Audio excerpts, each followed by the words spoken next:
Hello and welcome back to another episode of Beyond the To-Do List. I'm your host, Erik Fisher, and this is the show where I talk to the people behind the productivity. This week I've got a great conversation I'd like to share with you with Kelli Wood, who is the provost of Alt MBA.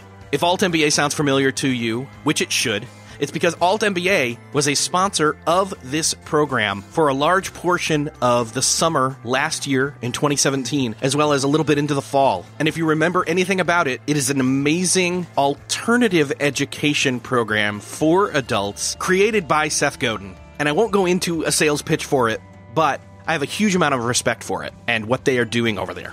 In this conversation with Kelli, you'll hear us talk about what education is for, how we need to start unlearning what it is we have learned, the power of quitting, and we go into other lessons found in Seth Godin's book, The Dip. We talk about how soon is too soon to quit, knowing what to quit, knowing the right time to quit, even talking about the word quit or quitting and why it feels like you're accepting failure when in fact what it is you're closing a chapter on one portion or even shutting down an experiment that didn't work and that there's no shame in that. And talk about the language that surrounds that and why we need to change up our vocabulary there as well. So, I know you're going to get a ton out of this conversation. I know that I did.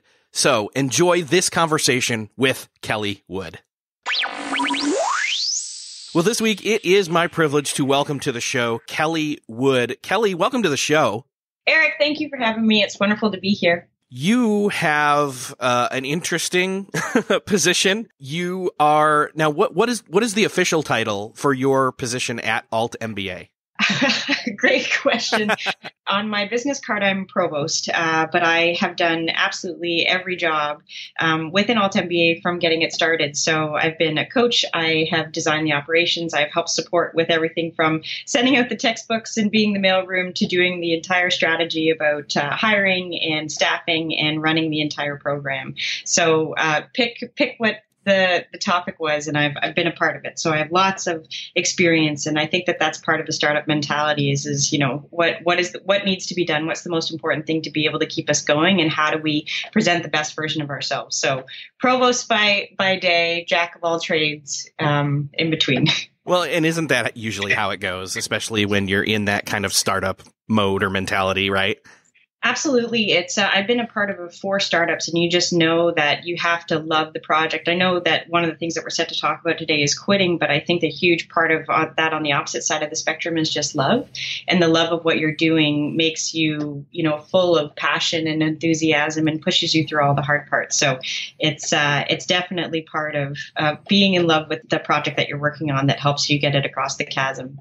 So as provost, and we'll pick that one, and provost and more of Alt MBA, and listeners of this show should be familiar if you've been listening for a while. Alt MBA was a sponsor that we were incredibly grateful for most of last summer and into the fall. I'd love for you to just give maybe a high level, but then even remind us what Alt MBA does and what the program is like, because it's pretty extraordinary. Absolutely. For those listeners that do know him and those who are listening that are looking for somebody who's there to truly provoke them, Seth Godin is the mastermind behind the program who had written it. And I highly recommend the talk that changed my life, and the one that Seth and I really came together about was his TED Talk that was called What is School For? And he gave it at the Brooklyn Free School. His assertion is that he wants to fundamentally change the way that education is running, especially within the United States, and the industrialized mindset of what education was for back in the 1800s, 1900s, and even the 20th century. And now looking at what the digital economy and the connection economy has done, and especially you don't even need to be in a building anymore to learn.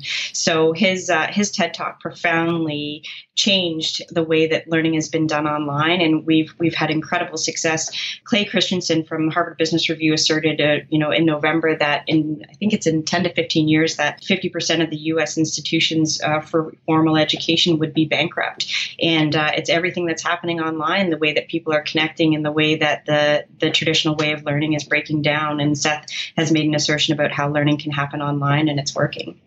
Yeah, there's a number of people in this space who are taking aim, not in a mean way, but in a, hey, just because it's always been done this way, which in fact also is a myth, which we gotta, just because it's been done that way for so long doesn't mean it's always been done that way, right? Like even the way school has been done, again, since the like industrialized age doesn't mean that's how it's always been done, but we think of it that way. We think of the status quo and we maintain it, right?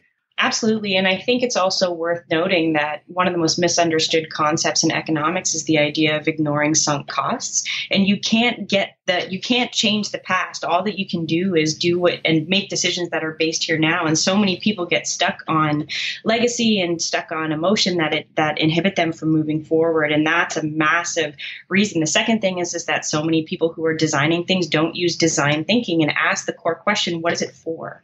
And if you started asking that question, everything from professionally, what is this for, to personally, what is this for?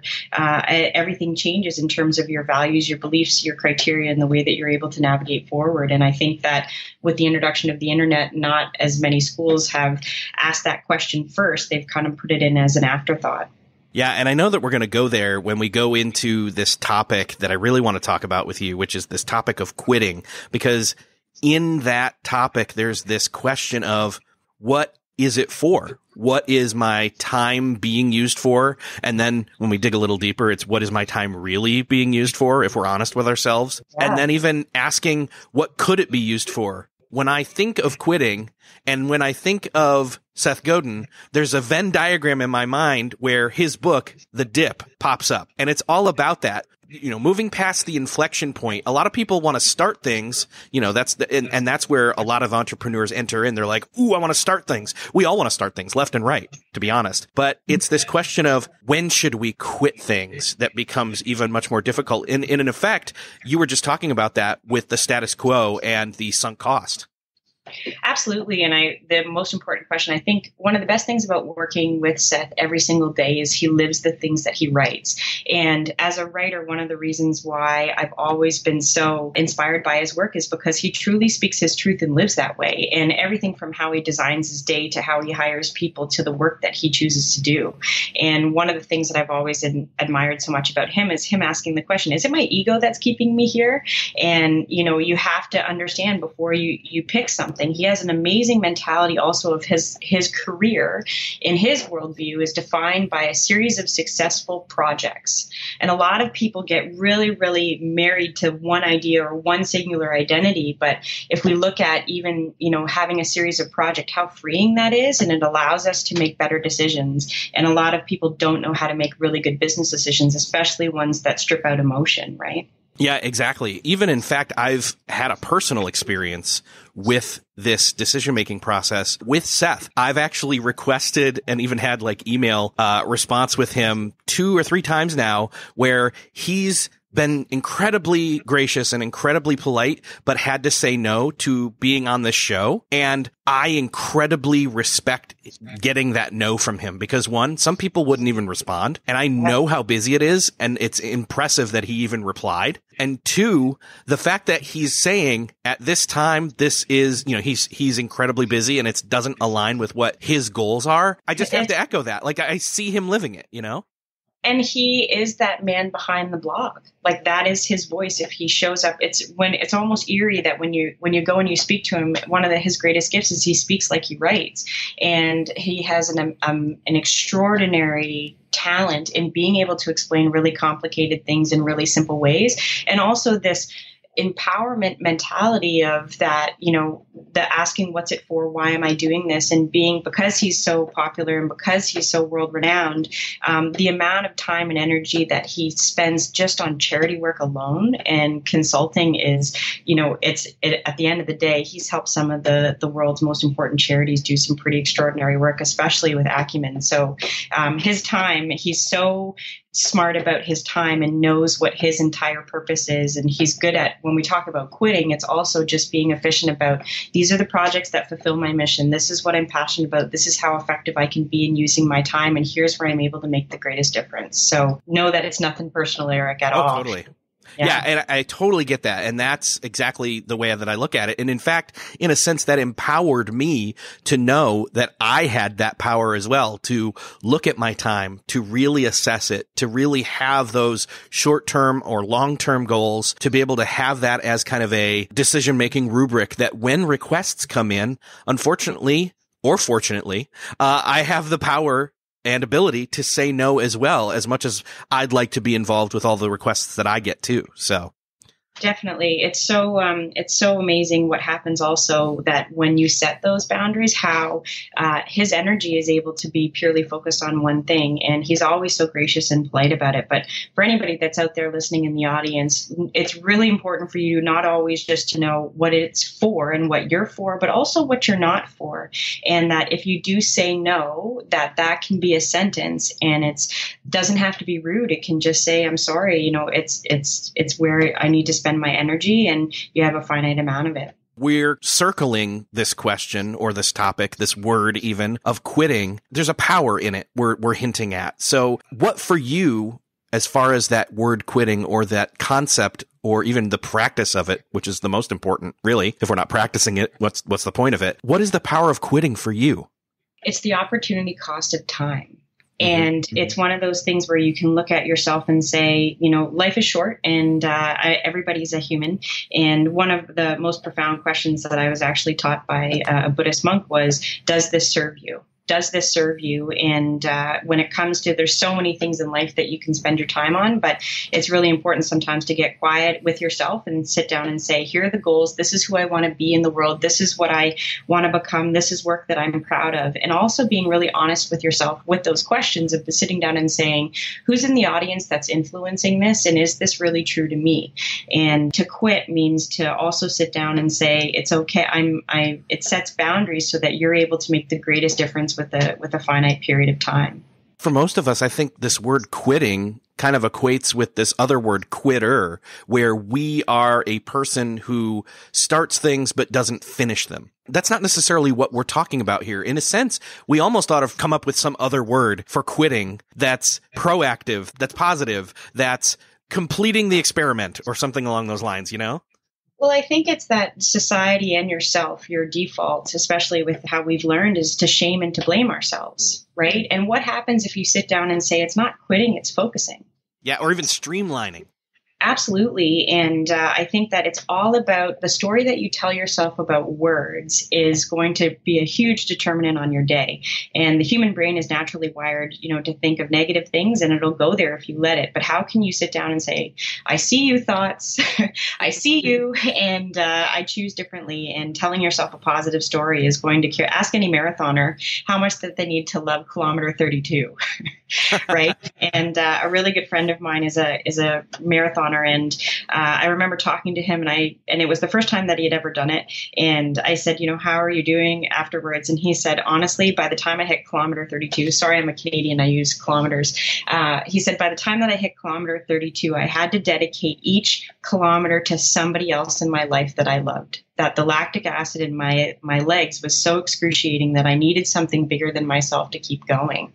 And again, it's like the story that you tell yourself, and where can you focus your energy on the positive thing? And any endurance athlete will tell you that for sure. Well, and see, there's the rub, because some people will think, well, if you don't follow through on whatever this thing is to the end point of when you originally, drew the line in the sand. So for a marathon, it'd be that finish line. They would say, well, then you don't have endurance. You're a quitter. And that's power that you're giving them, right? So the more power that you give somebody else is the more power that they have over you. So you can sit down and say, did I run this race for me? And I'm the one that's shaming myself and deciding that I'm a failure. And so I think it's that narrative is something that obviously why people meditate and why, yoga is so powerful and Buddhism is made such an impact on societies, is that can you have the self-awareness and that at the very core, before you even start thinking about quitting, the first step is self-awareness and forgiveness of yourself, because I think that there's a lot of perfection and competition and marketing influence of society of things that we should be, as well as shaming and blaming from ourselves and from others. And those are just stories. And if you can get control over that and organize that, you can kind of hone in on your own frequency and focus forward. That's a good approach. If we're going about this the right way, if we're using positive dialogue internally and we have, the right perspective on it as we're going through it from start of a perspective of, hey, will this work? This is an experiment? Yes, I'd like to see if this can go to completion. But if we treat it as an experiment, whatever the it is, then it becomes a little bit easier to assess the questions of how soon is too soon to quit, or knowing what to quit, or when the right time is to quit, right? Definitely. And again, this comes back to self-awareness, which is, can you create safety valves and be aware of your escape valves and check yourself before you quit something that has long-term potential just because you can't deal with the stress at the moment. And we've all done this on never quit your job on your worst day. And, when your relationship is at its hardest part, is that really the moment that you quit? But I really, really think that self-awareness is the single most important things that you can develop as a leader within modern society. And I think it's also probably different in terms of quitting when it's a short-term or a long-term goal that we have, right? Definitely. I think there are a couple things, actually, examples from the dip, which I'm going to echo back, which were really helpful to me, which were the first one was Microsoft as a case study. The entire company relentlessly changed their tactics, but never, ever quit on their big idea. So Microsoft failed with Windows twice, 4 times with Word, 3 times with Excel. The things that we think are overnight successes, they really aren't. They just spent their Saturday nights and their Wednesdays very differently than we did. And we didn't notice them until that they finally hit mass market. And, the same thing goes for the iconic story of Joe Biden in 1988 when he was running for president, and he quit over a really, really trivial issue. And he didn't, something as simple as he didn't give proper attribution to a quote in a speech. And, how powerful that short-term pain or that short-term impact, he didn't hit the dip and didn't, and what life for him would have been like if he ended up just persevering and keep going through.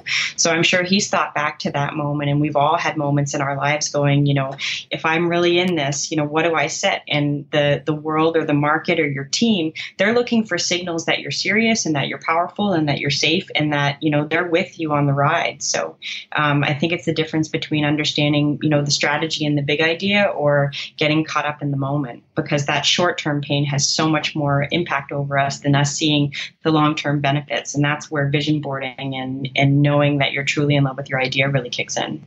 I know another aspect that you have is, when it comes to goals, is this idea of give up goals or go up goals. Yeah, I think it's really important to look at your habits. So, for example, I quit Facebook, and what an incredibly liberating choice. And being really honest about when I'm engaging with social media, it's that, does this serve my go up goals or my give up goals? So a lot of people focus so much energy on going forward, but we have the opportunity cost of time.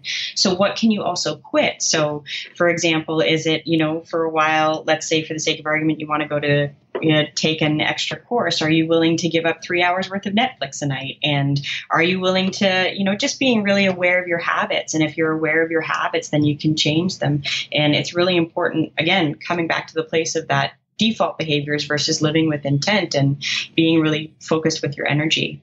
A give up goal would be, what are you willing to give up? In your example, it would be giving up the Netflix and then a go up goal would be, what was an example of that again?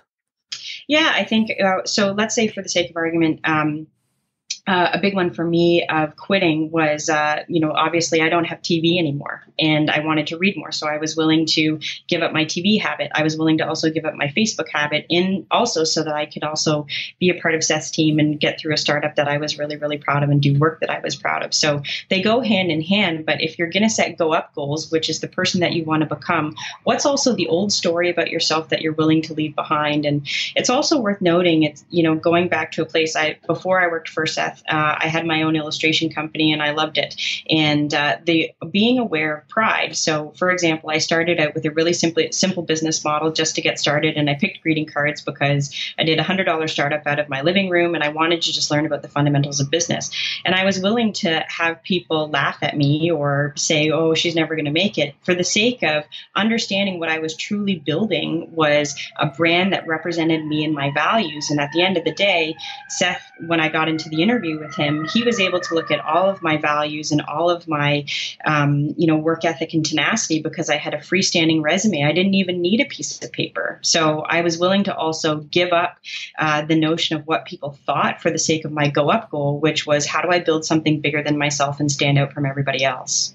Well, and it sounds like as you relay that story back to me, that it wasn't about, again, the quitting. It wasn't about, oh, I didn't make it, so I stopped because I quote failed. It was more about flipping the page and turning, in a book to a brand new chapter, a new thing, closing out an old thing to do a new thing.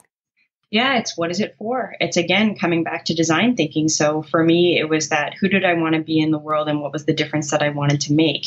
And I was willing to let that frequency and that power have more weight than anybody else in the audience. And also learn how to eat everything in my fridge. But wouldn't trade any of those hours or any of that hard work and that blood, all those blood, sweat, and tears for anything.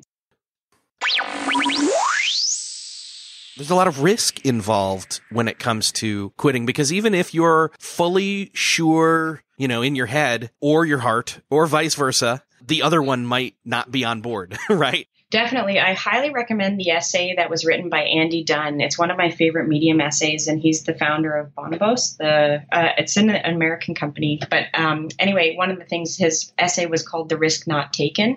And when he graduated Stanford Business School and he was offered this really fancy job, and he calls it the decision elf. The decision elf came to him in the shower and saying, kind of provoking his fear. And it was, what are you really here to accomplish? And the safety job, whether it was $200,000 a year, or did I really want to do a startup? The voice kept coming back and talking about the risk not taken, And he ended up starting up and got to hit the power lines when it came to his cash flow a few times.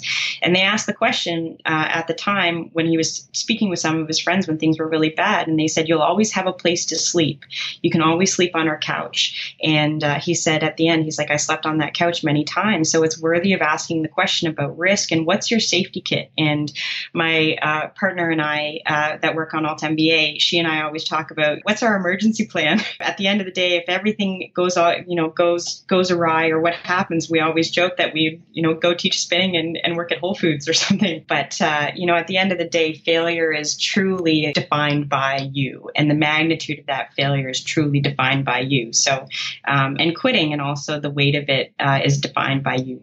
Well, let's keep going with that example. What if suddenly Alt MBA had to close up shop? A lot of people would say, well, that was a failure or that didn't work. And I think that's short selling it, right? Because in the end, it may be that it's not that it doesn't work. It's that maybe it wasn't the right time. And you can always sit down, assess, put it in the funnel to come back around later and then do it when it will work even better, right? Well, I think, again, it's also very similar to the notion of that, if you operate under people's expectations and what they're looking for, you're never going to be free. So asking the question, what does success look like? So if you're asking us, did we fail? If we didn't take 10 million in venture capital funding and make it and completely disrupt the world, that's not a failure to us. I know that when Seth and I defined what success would look like, it was 1,000 times over. We will take students that we're proud of. We'll take people that we're proud of. We'll do work that we're proud of and ones that are in line with our values. And that if people are willing to look at us, we're more than happy to say it's okay that we're not for you.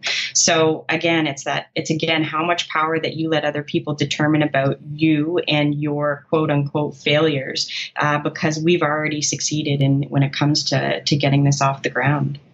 Ultimately, if somebody that's listening is out there and they're listening to this conversation and they're like, man, they're talking about me. I've had this one or two things in my life that I know long term, if I keep doing them, maybe I can make it work. But right now I'm just not sure, but I don't have the courage, the thoughts and the emotions of pulling the trigger to even consider quitting something, like, how do they deal with those thoughts and those emotions? One of the things that we teach in Alt MBA, which is so powerful, is how to make good decisions. And one of the most powerful questions that you can ask is, how is this decision making me feel right now? And the other notion that's so powerful is that to write clearly is to think clearly. And if we don't get it out, that story is just going to keep spinning around and around in our head. And so if we're in a situation, we're sitting down and saying, this decision right now, or this company makes me feel frustrated, or this person makes me feel frustrated or insecure or unsafe or whatever it is, how can you unpack that and at least shine a light on it so that you're aware of it and understand how much that you're contributing to this? How much are you feeling this versus what the reality is? Because that's the only way that you're going to be able to be objective about it. Again, it's really, really easy to spin in your head. And a lot of really, really successful entrepreneurs or thought leaders, they write stuff down so that they can have a checkpoint in saying, okay, is this just a moment thing? And is this going to fade? Or is there a period of relationships or a period of patterns? Or, is this something that's happening over the course of time? And is that something that's within my power to change it? Yeah. That's a good way of dealing with it. I often will do the David Allen GTD brain dump, where I'll go to a coffee shop, get a cup of coffee to kind of get me a little bit more anxious and so that the emotions rise even a little bit higher. And then I'll sit there with a pad of paper and a pen and not do it digitally and just say, okay, as these thoughts come to mind, like, start writing them down. And ultimately, I think what we come to is flipping a switch almost, right? Where some of the thoughts and the emotions can have a negative impact, but ultimately there's a bigger risk of not quitting. Absolutely. And I think that that's what the dip's all about. But at the end of the day, what are you here to accomplish? And it's a project that you're passionate about. And, how can you, in your worst moment, I think two things which are true. And a lot of people have talked about this from both Seth or Gary Vaynerchuk, which is you are the sum of the 5 people that you're around. At the end of the day, those people, how can you build them to be who are they on your best day and who are they on your worst day? And how do you get yourself out of your own echo chamber to a place of somebody who, no matter what happens, they're going to look at you without judgment. And I know that I've purposely created a little board of directors for me and of 5 people that I inherently trust and have been in my life for a really long time that are also sit down and will give me the honest truth and the hard truth and know that it's coming from a place of love. But it just helps you hold a mirror up to yourself and make sure that you're on the right path. I hadn't heard it put that way before. I've heard, the sum of the 5 people, but I've not heard about it as a, what are they like on your best day or your worst day? That's really cool. No, I think that's, a really good friend of mine. He and I have been friends. We went to business school together and we've been friends since we were 18. And I've watched him barely make payroll by about 7 minutes and run across the street with a check to make that. And I've also watched him grow his company to have over 80 direct reports and, live in the red for a couple months. And so I think it's one of those things that, I know who he was to me when I first got started and had $117 in my bank account and said, hey, listen, I'm going to go start a greeting company. And he said, okay, Kel, how do I help? And the people that ask the question of how can I help? And especially in your worst moments, because there were some really scary ones. And obviously, especially when you have your critics come out, because they will. And again, it's that the critics, people who are criticizing you are not in your shoes, so they don't count. And oftentimes when people are criticizing, they're sourcing from a place of fear or something that they wish that they could be doing. And again, it's just setting boundaries, awareness, being smart with the people that you surround yourself with, and know that the people that you want to surround yourself with are also people that you can have a healthy relationship to support yourself through the hardest parts. And these are not easy things to set up or easy questions to suddenly have revelational answers to. You got to do the homework. Absolutely. And I think it's also, you have to fail. One of my colleague that I work with every day, her name is Marie, and she always laughs all the time. And when we fail, she said, living and learning, right? And if you take every single failure that you have as an opportunity to learn and take the shaming out of it and say, okay, next time I know I'm going to be able to do it better. Failing is only a failure if you let it be. I keep thinking, man, I wish there was also a better word for the word failure as well. Oh, like, definitely. That was an iteration. That was, that was one hurdle and now we'll figure out how to jump it next time or something. I don't know. There's got to be somebody listening who's better with words than me, but ultimately, yeah, but it comes all from the indoctrinized mentality, industrialization of education. And that's one of the things that Seth's trying to change. And so one of the things that we do at Alt MBA is we purposely don't give grades, and how traumatizing it can be to a kid that's failing physics in grade 10. And then, you don't account for anything else, and how much power that a number gives over these people in defining their worth. So I think it's that whole mentality of failure really comes from education, and especially from people around you that have different expectations and stuff. And so it's all about personal resilience and strength in defining life and how to live it on your own terms. Yeah. And effectively uneducating ourselves from the education we got. Yeah, unlearning. Yes. I know that, again, the audience that listens to this show is prime candidates of people that would be attending Alt MBA. I'd love for you to talk a little bit more about what sessions maybe you guys have coming up and when people can inquire about that. I mean, I'd just love to point people to get more information towards Alt MBA, because I think it's a great idea and it's a great program. I have to say, I went to business school. I went to an extraordinary business school. And for people that are curious about it and have asked about it, because obviously Alt MBA, MBA is in the word. And from somebody who went to business school, this program, I learned more in 4 weeks than I did in 4 years of business school. And it made a mess of how much that I paid for my education, because it teaches you the real world skills that you need to make change happen. And it's all of the soft skills. You spend so much time in business school and, in operations and economics and cost modeling, and you don't use that stuff every day. The stuff that you use is how to de-escalate conflict. It's how to make good business decisions. It's honing in design thinking. It's making sure that you're aware of constraints and helping to, basically write business models that are effective and productive and can make real market change. So our next session that we have is going to be in the fall, and it's truly for a place of, if you want to be surrounded by people who have signed up to be the best version of themselves and are committed to doing work, this is definitely the place for you. I've been through 21 sessions. The summer session is completely full. We're going through to 23, and we're at 2,200 students around the world, 45 countries, and over 645 different cities. So it's one of those things where a huge benefit for so many people is that it cracks the world that right open. And I know that my former life in Toronto is no longer, I'm truly a global citizen because of the program.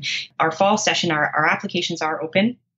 Our first priority deadline is actually going to be on Monday, July the 2nd, and the session itself will run from October the 1st to October the 31st. But that program, especially because it's written by Seth, he's really if you followed his work, or even if you're new to it, it's all the best thinking and most progressive thinking that he's ever done, in combination with his favorite thought leaders. So if you want to learn from some of the most, whether it's from Joey at MIT, he reference him, to Simon Sinek, to Seth's, obviously the linchpin mentality and all that kind of stuff.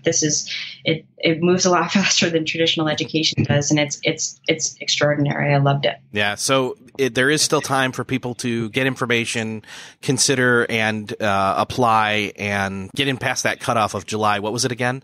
It's Monday, July the 2nd is the first priority deadline. And then we are completely full for the summer session, but the final deadline, you can find everything on altmba.com, is Tuesday, August the 28th. And but it's quite an experience, and especially for anybody who's curious about how education can happen online. This is not a course that you digest and just read passively. It's conversation, it's connection, it's provoking, it's thought leadership, and it's collaboration, and it's extraordinary. It's completely, and again, before you sign up, I highly recommend also watching Seth's talk on what is school for, because it helps you understand what has been taught and how, when you go into the program, what's about to change. Well, and I'll make sure to link that TED Talk up in the show notes for this episode as well, so everybody will be able to find that pretty quickly. So Alt MBA, ALTMBA.com is where people can go to find out more. Kelli, this has been awesome. I really am just wowed by what you guys are doing, and I can't wait to see what else you guys keep doing, honestly. It's a privilege to speak with you, Erik. Thanks so much for being in our corner. It's awesome to have people like you. And but it's people like you that have the guts to go out and make a difference and say, this is what I'm doing, and making a ruckus, as Seth would say. So the work that we do is to inspire people like you. So thank you for making the time for us and making sure that we had a good chat. And hopefully that everybody that was listening today got to learn a little bit and take something from it too. So what's your opinion on quitting?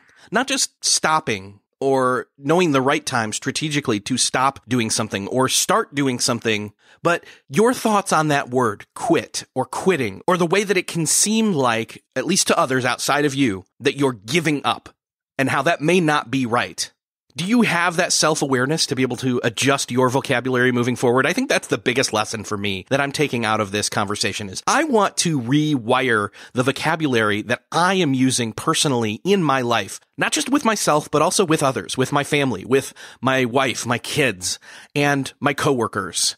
But yeah, especially for myself too, I guess. I want to come back around to that because I really think that the way that I self-talk, the way that I write, the way that I journal really does change the approach that I have towards the opportunities that are in front of me and how I deal with them and how I appropriately risk and move forward, not without fear, but in courage aside from the fear. I hope that you enjoyed this episode. As you were listening to this, I'm sure you thought of somebody who you know needs to hear this episode. So go to the show notes for this episode at beyondthetodolist.com/226. And there you can find a share button. To hit that share button, send it social media, email, whatever the best choice is for you to share that with someone else who you know needs to hear this conversation. Thanks again for listening. I am thrilled to have been able to bring this conversation to you. And with that, I will see you next episode.